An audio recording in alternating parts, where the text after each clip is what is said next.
Minister for Manpower, Dr. Tan See Leng, Ms. Ng Chi Ken, PermSec, MOM, Ms. Yong Ying Yi, Chairman of CPF Board, Ms. Melissa Khoo, CEO of CPF Board, and ladies and gentlemen, very good morning to everybody.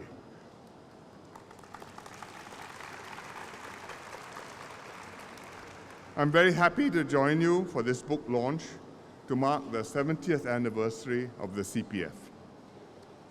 The CPF story is at its heart the Singapore story, one of self-reliance, ingenuity, and constant adaptation. Not so many of you would know before this video that the CPF is older than independent Singapore itself. It was born in 1955 in a very different Singapore. We were much poorer then. Most workers lived from payday to payday. Retirement was a distant luxury, yet an eventual reality that needed to be provided for. The colonial government had a simple and practical idea. If workers could save just a small share of their wages every month, matched by their employers, then over time they could build up significant savings for when they eventually stopped working. And thus the CPF was created. The CPF started off as a simple retirement savings scheme.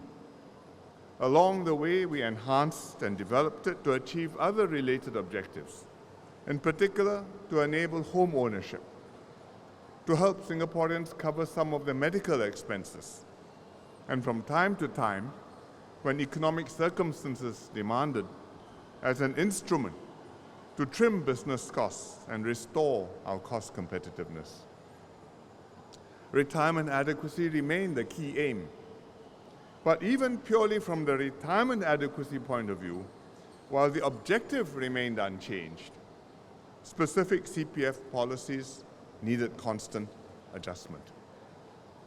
As the economy rose, incomes rose dramatically. Equally significantly, so did life expectancies. And that meant that we had to continually adjust the CPF rules and schemes, sometimes drastically, to ensure retirement adequacy for Singaporeans. And this called for some very tough choices. I once met the late Lord Paul Miners. He was a British financial expert and a UK city minister. The city minister is in charge of the City of London, the financial services district of the UK. Paul Miners had done a comprehensive review of the institutional investments made by UK insurance companies and pension funds. And he explained to me bluntly that with people living longer, there were basically only 3 ways for them to still have enough for retirement. 1, save more while working. 2, spend less every month to make your retirement savings last longer. Or 3, work longer and retire later. There's no other painless way out. So either you pay more while you're working into your savings, or in your old age, you make do with not quite so much money every month, or you work longer and you go into retirement later on. There are no other choices. Bluntly, that is your menu. And all countries are confronted with this trilemma, and neither can Singapore escape these choices. But that doesn't mean there's no way forward. It is still possible to make balanced, practical, and politically workable arrangements in these 3 dimensions to ensure Singaporeans' retirement adequacy. But we have to design and implement the right schemes and evolve them as circumstances change. And we must bring the public along, get them to understand how these schemes work in their best interests and win their support. And that has been the essence of the CPF journey over the past 70 years. I've been involved in much of this journey ever since I entered politics, which is more than half of the way of the 70 years. And today let me share a little on each of these three aspects. First, how to save more while working. How much is enough? The contribution rates have to be high enough to enable workers to meet their housing, medical, and retirement needs. But at the same time, firms, workers, and the economy must be able to afford paying these rates. Firms must still break even, families must still live and put food on the table, and the country must still remain competitive. So how do we balance that? When the CPF scheme first started in 1955, the total contribution rate was only 10%. 5% from employees, 5% from employers. And that was all we could afford. From the late 1960s, as Singapore's economy took off and incomes rose rapidly year after year, the government seized the opportunity to progressively raise contribution rates for both employers and employees, so that Singaporeans could set aside more for their housing and retirement needs, and later on for their medical needs. And rapid economic growth helped to make this a fairly painless exercise. So every year, economy grew, wages went up. A part of those wages, wage increases, went into the CPF, and we built up the rate year after year. But it wasn't a straight line process.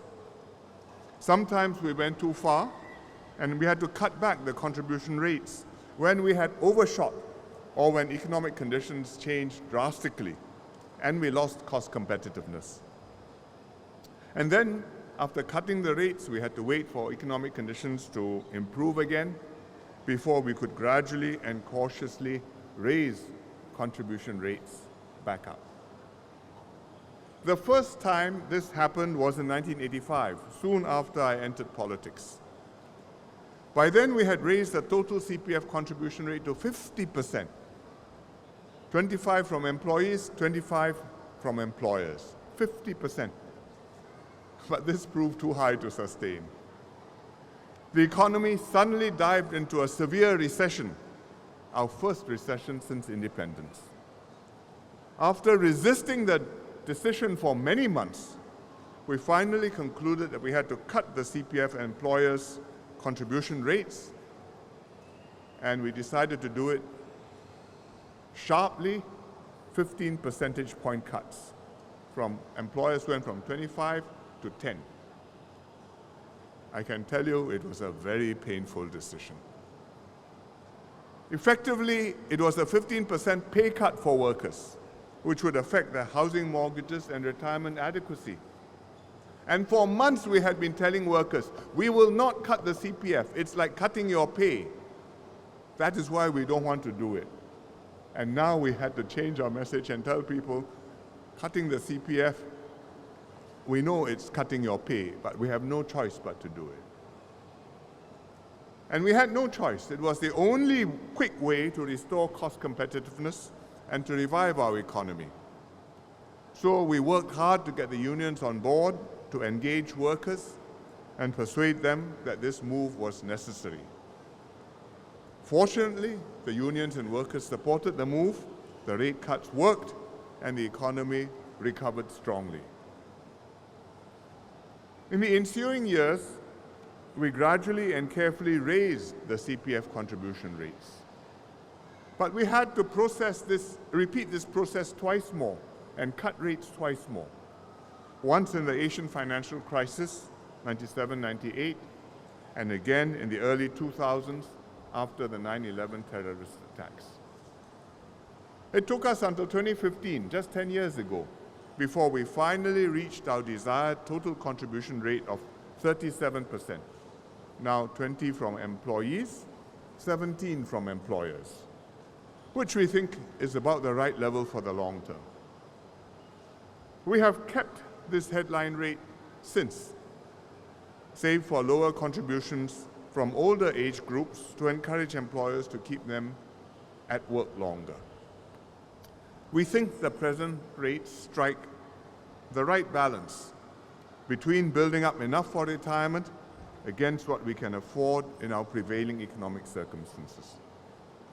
But this is provided we get the other two strategic decisions in retirement planning right too. And this leads to the second key question: how to manage the disbursement of CPF savings during retirement. Fortunately, by building up this contribution rates and also by enabling people to work longer, which we'll discuss later on, Singaporeans now had more CPF savings, and we avoided people actually having to spend less every month in retirement just because they were living longer.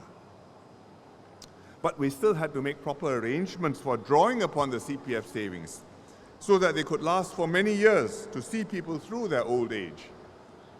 And this is a delicate matter because people view their CPF savings as their own hard-earned money. They will always prefer more flexibility on what they can spend it on and when they can get hold of it. At first, members could withdraw all their CPF savings in one lump sum once they reached 55. And this was not unreasonable for an era when life expectancy was only around 60. But as life expectancies lengthened, members who withdrew all their CPF savings at 55 could expect to live for another 20 years more into their 70s or 80s. And those who did not carefully husband this lump sum could easily exhaust their CPF savings early, when they still had many more years to live. Withdrawing everything at 55 no longer made sense. It negated the whole purpose of members patiently building up their CPF savings year after year, all their working lives, on the basis of providing for retirement. So something had to be done. In 1984, Mr. Hsien Loong, who was then the Minister for Health, delved into the matter and published a report which proposed to raise the CPF withdrawal age from 55 to 60. And this triggered an intense public reaction. Those of you who are old enough will remember. It was one of the biggest subjects the year I contested my first election in 1984. The government decided it should take this negative reaction into account and did not implement the proposal. But the problem didn't go away, and we had to continue to look for solutions to this proposal, to this problem. Eventually, Mr. Jayakumar, Professor Jayakumar, who was then Minister for Labour, proposed the concept of a CPF minimum sum, which was introduced eventually 3 years later by his successor, Mr. Lee Hsien Loong. When members reached 55, they would keep a minimum sum in the CPF to be spread out in monthly payouts over a period of years. The excess, if any, they could withdraw, but the minimum sum they had to keep, and then it would be paid out progressively, I think starting at the age of 60 then, so much per month for as long as it lasted. But the balance of their savings, and after putting aside their minimum sum and putting aside MediSave, they could immediately withdraw at the age of 55. And this was a very major change, but it was essential to ensure retirement adequacy for CPF members. We continued to tinker with the arrangements for retirement payouts over the years. The minimum sum became the retirement sum. Now there are 3 retirement sums, a basic one, a full one, an enhanced one, and you will know which one you want to choose. And we raised the retirement sum regularly to keep pace with rising incomes and cost of living. And we also pushed the withdrawals later to better reflect longer working lives and higher retirement needs. But we still allowed a small part of the CPF savings to be taken out at 55 and also at 65. Because we recognize that members may have other pressing needs for their money, and they strongly valued the autonomy to decide for themselves how to deploy and manage part of their retirement savings. So while we are thinking for them for their long-term future, we felt, I think rightly, that we had to take into account their own very strong personal preferences. In 2009, we took another radical step. We introduced CPF Life, which is lifelong income for the elderly. It's part of the quiz later on when you visit the show, which converted members' CPF savings into annuities. CPF Life uses risk pooling to provide members with retirement payouts for life, however long they may live. And this was another major improvement to the scheme. In 10 years' time, we expect almost all CPF members who are turning 65 then to be automatically enrolled onto CPF Life. Because you cross the threshold at 55, money is put aside, but the CPF Life scheme only kicks in when you reach 65, and then you are enrolled. So in 10 years' time, almost 9 in 10 of people will be enrolled. So I think today our CPF withdrawal arrangements generally work well. It took a lot of thought to design the appropriate schemes. It took a lot of careful political explanation and patient persuasion to win Singaporean support. And it took a lot of time to phase in the changes over successive cohorts. But we have come a long way, and we have made the system work. But after dealing with the retirement disbursements, there was a third piece we had to deal with: how to get people to work longer. This is a vexed subject in many countries, especially those with state-funded pension schemes, because their retirement payouts usually start at the national retirement age. You work, you pay Social Security, it goes into the pot, other people benefit, the older ones. The moment you retire, you stop paying, you start receiving. So you want to retire early and receive early. And when the government has to push that forward, retire later and start receiving later, there's an enormous pushback. Huge resistance. Sometimes demonstrations, occasionally riots. Because retiring later also means starting to receive state pensions later, and in effect reduces what people will receive over their lifetimes. We encountered similar pushback when we were pushing for people to work longer and simultaneously delaying the bulk of their CPF payouts.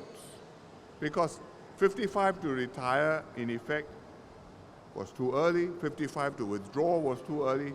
We had to push both forward, and it's your own money, but you still want it sooner rather than later. So delaying the payouts didn't shortchange you. The money is there, it's safe, it's earning good CPF interest, but I want to touch it. And so we had a lot of resistance, but with a lot of hard political work, we did get it accepted. We passed the legislation. We created a national statutory retirement age. 55 was not by law, 55 was just by practice, but we made a statutory retirement age by law, which was 60, and then later on, we raised that to 62. And when we raised it to 62, we also introduced a statutory re-employment age of 65. So in effect, many people now work until they're 65 years old. And in parallel, we shifted the bulk of CPF payouts to start from 65 to align with the re-employment age. But as we raised retirement and re-employment ages beyond 65, we decided not to correspondingly delay CPF payments further. Because by now we had in place a retirement sum schemes with basic, full, and enhanced retirement accounts, retirement sums. And we also had the CPF Life scheme. And this ensured a baseline of retirement adequacy for everyone. And we could afford to give Singaporeans more choice and control over their retirement arrangements. This delinking of the CPF withdrawal arrangements from the retirement age has made it much easier for us to raise our retirement and re-employment ages further and to encourage workers to work longer. Today, the national retirement age is 63, but many choose to continue working, perhaps in a lighter job, well beyond that. And we are on track to raise the retirement age to 65 and the re-employment age to 70 by 2030, in 5 years' time. It's a great triumph of our CPF system. And the way we have designed the schemes and the incentives, that as Singaporeans live longer, they want to work longer and to accumulate more CPF savings for themselves for as long as they can. That workers support rather than resist increases in our national retirement and re-employment ages. And that besides improving their economic well-being, Singaporeans are leading more active and fulfilling lives well into their senior years.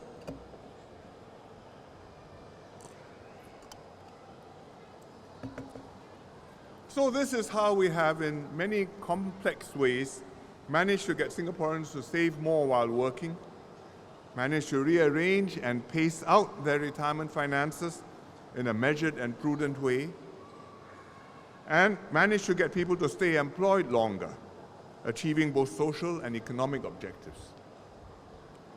Several key points on this journey are worth highlighting. First, the CPF's central philosophy of self-reliance remains as pertinent as ever. Because the CPF is a defined contribution scheme, meaning its benefits are fully funded by prior contributions and are based on individual savings. What you take out depends on what you put in yourself, each person. So in Singapore, each generation funds its own retirement needs. We avoid burdening younger generations with the retirement needs of older generations. And the ethos of fairness and personal responsibility fosters the right attitudes towards work, retirement, and active aging. And this is in sharp contrast to countries which have adopted tax-based, pay-as-you-go pension schemes, pension systems. There, people have no incentive to retire later, and it is politically very difficult even to broach the topic of pension reform. Because in these systems, retirement benefits are entitlements, paid for not by themselves, but by the next generation of taxpayers. While self-reliance works for the majority of the population, we recognize its limits for lower-income workers and for those who have not been in the workforce, such as housewives. Hence, the government complements members' own savings with targeted state support for those who need it more. And we've built this into structural components of our social safety nets, such as the Workforce Income Supplement Scheme, the Silver Support Scheme, and tax incentives to encourage voluntary CPF contributions from family members. And the government also provides additional support, discretionary but substantial, through generous packages for the Pioneer, Merdeka, and Madrula generations, through periodic CPF top-ups in the annual budgets whenever the economy does well. And this ensures a certain degree of intergenerational equity so that the older generations too share in the fruits of the nation's progress, which was only possible because of their earlier hard work and sacrifices. But the basic principle remains: you must try your best to provide for your own future needs. And if that is still not enough, the government will be there to help you. But you must try your best. So even when we did workfare improvement scheme, we didn't put all the money in cash. A lot of the government top-up goes into your CPF, and it is for your retirement. We are helping you to provide for your future. Second, each decision and change to the CPF system must be carefully thought through because it affects the lives and the plans of millions of people. The government must take care to design good schemes that will work for Singaporeans, and it must patiently and clearly explain these to Singaporeans to win their support. In the end, for the whole CPF system to function and to endure, Singaporeans must have faith that the system is sound and that the rules ultimately serve their best interests. They have to support the CPF system. And I'm glad today public trust in the CPF is very high. People faithfully make their contributions month after month and trusting their savings to CPF board. Many members also voluntarily top up their own and their family members' CPF accounts with cash. Last year, members made 875,000 such top-ups, totaling nearly $5 million. And even when members reach 65, a significant minority do not make any withdrawals. They just leave the money in the CPF's good hands. It's there, it's earning a good interest rate. If I want to, I can take it when I want it. They are quite happy to leave it be and to fructify. In fact, sometimes people ask, can I add more money into the CPF, treat it like a savings bank? They are confident their money is safe and they know they are getting more than a fair deal. It took us a long time to build this trust, and we must never take it for granted. Last lesson learned, there's no perfect CPF system. We are in a generally good state now, but as circumstances change, as society's needs and working patterns change, and life expectancies lengthen further, we will have to revisit the topic again and again to adapt and update the CPF scheme to keep it fit for purpose for new generations. And this will be a perpetual process of innovation and adaptation. But that's the nature of many public policy issues. We can and we must manage these issues and tackle problems and new needs as they arise, but we cannot or can very seldom expect to solve these issues once and for all. Settled, published, file closed, next subject. Never. Next year, look for the file again. The PermSecs here will tell you that's how life is. Because there's never a once-for-all final solution. There's always a need to keep up with the times, always room to evolve and to improve. The CPF story is one such government policy, but the same can be said of so many others: housing, healthcare, education, security, and many more. Collectively, these tell the Singapore story too, one of self-reliance, ingenuity, and constant adaptation. So the CPF has been a great success. For 70 years, the CPF board's work has benefited millions of Singaporeans across different life stages, from buying their first home, to starting a family, to meeting their medical needs during their lifetime, to retiring with peace of mind. And Singapore is internationally recognized as having one of the best national retirement systems in the world, and so we can be justly proud of the CPF scheme. This has only been possible because generations of dedicated CPF board officers have constantly come up with ideas on how to serve members better, and carry these initiatives through to fruition. The commemorative book aptly captures your stories and achievements. It's a fitting tribute to your hard work and dedication. There's also an exhibition which will tell the CPF story and how the CPF supports Singaporeans in their life journeys. May the book and the exhibition inspire future generations of officers to continue your good work and make the CPF an even better institution. Once again, congratulations to CPF Board on your 70th anniversary. Happy birthday. Thank you very much.